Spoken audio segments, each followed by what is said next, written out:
Welcome to Market Risk and Stress Testing in Python. This course is about measuring downside risk, not predicting markets and not building trading strategies. From the beginning, I want to be very clear about the scope. We are not looking for alpha. We are not optimizing portfolios. We are not trying to forecast prices. Instead, the focus of this course is on how losses are quantified, summarized, and communicated in professional market risk settings. We'll work through a practical Python-based workflow that starts with raw market data and ends with a concise, decision-ready market risk report. By the end of the course, you should be comfortable answering questions like: how large can losses be on a bad day? How exposed is a portfolio under stressed conditions? And how should this risk be communicated to decision makers?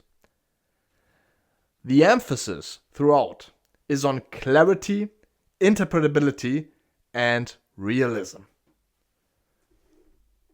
Before we touch any code, it's important to define what is meant by market risk. Market risk refers to the risk of losses caused by movements in market prices.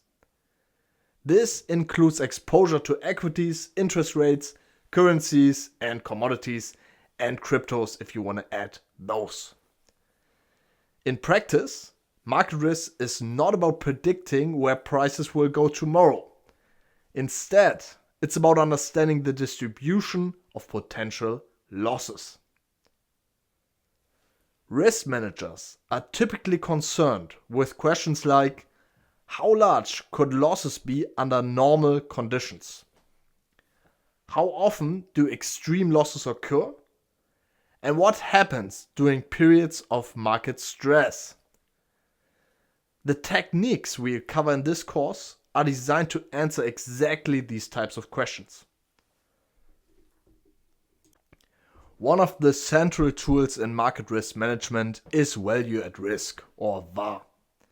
VAR answers a very specific question: what is the loss level that will not be exceeded with a given confidence level over a given time horizon? For example, a 1-day 95% VAR answers the question: what loss should we expect not to exceed on 95% of trading days? It's important to understand what VAR does and does not measure. VAR is not a worst case loss. It tells us nothing about how severe losses can be once that threshold is breached.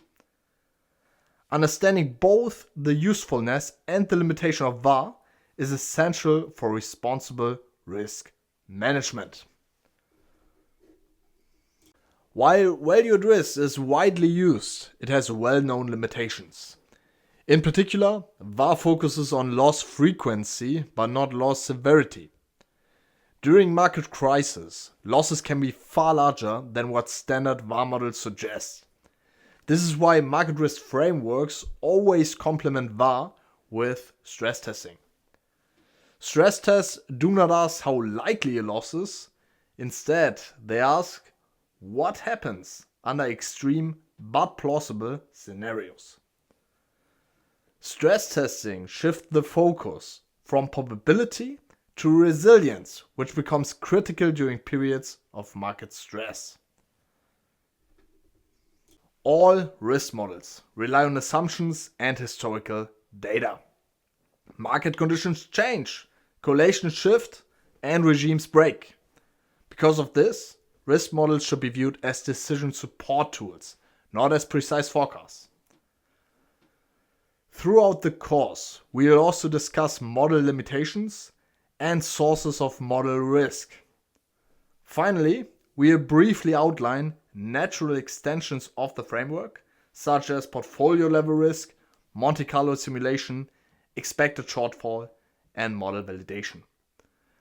The goal is not to claim completeness, but to provide a solid, practical foundation for understanding market risk in Python.